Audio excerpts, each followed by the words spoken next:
I guess it's time for the great reshuffle now. How's it going, everybody? I'm Jason of Jason's Realm here, and today I'm here bringing you guys, me and my team's NFL Week 2 power rankings. Let's just dive right into this. Before I do, I want to hear from you guys. Who do you guys think are the top 5 teams in the NFL after Week 1? Let me know down in the comments below, and I will get back to every one of you guys who leaves a comment. So at number 10, we have the Los Angeles Chargers. They are up from not being ranked last week. They really had a good game. Yes, they lost, but it was a well-fought game. It didn't really show much against the Chargers, except maybe that defense being a weakness.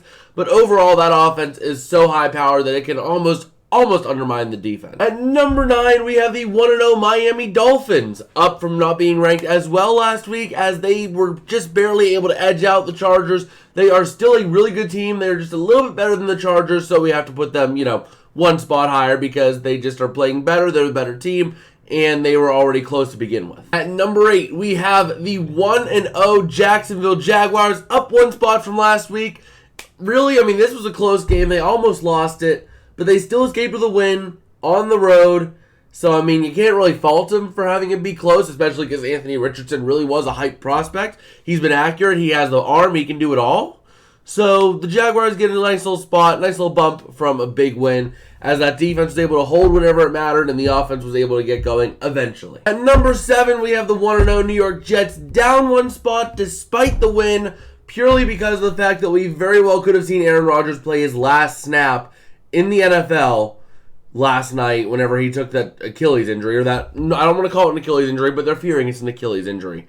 So, unfortunately, we've seen this same song and dance with Zach Wilson before. This team really wasn't great with Zach Wilson last year, so it's all but the same team except for maybe a few Packers wide receivers. Can't really expect too much more out of them than what they did last year now. At number 6, we have the 0-1 Buffalo Bills. Yes, they lost to the Jets, but they are also down 2 spots because, they lost to the Jets. But even though it was ugly, they definitely now have a higher ceiling and generally a higher floor because they actually have a good quarterback, unlike the Jets. Yeah. Even though Josh Allen had an awful night throwing 3 interceptions, he still is the better quarterback compared to Zach Wilson and the Jets. At number 5, we have the 0-1 Kansas City Chiefs, down 4 spots from last week, as they just flat out sucked. Without Travis Kelce on this team, who's Mahomes going to throw the ball to? Himself? That's the only one that can actually catch the stupid ball, because his receivers always have their pregame butterfingers, and it carries over into the game. So, can't really do much for him. That defense can hold decently, but especially now they have Chris Jones back on a 1-year extension.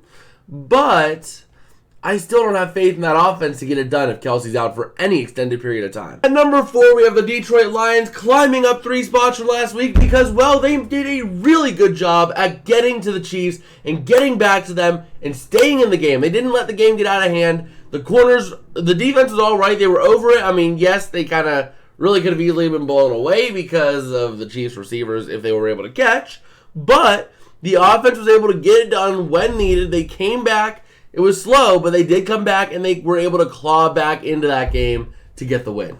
At number 3, we have the 1-0 Philadelphia Eagles falling 1 spot despite their win because it was the Patriots, and it was ugly.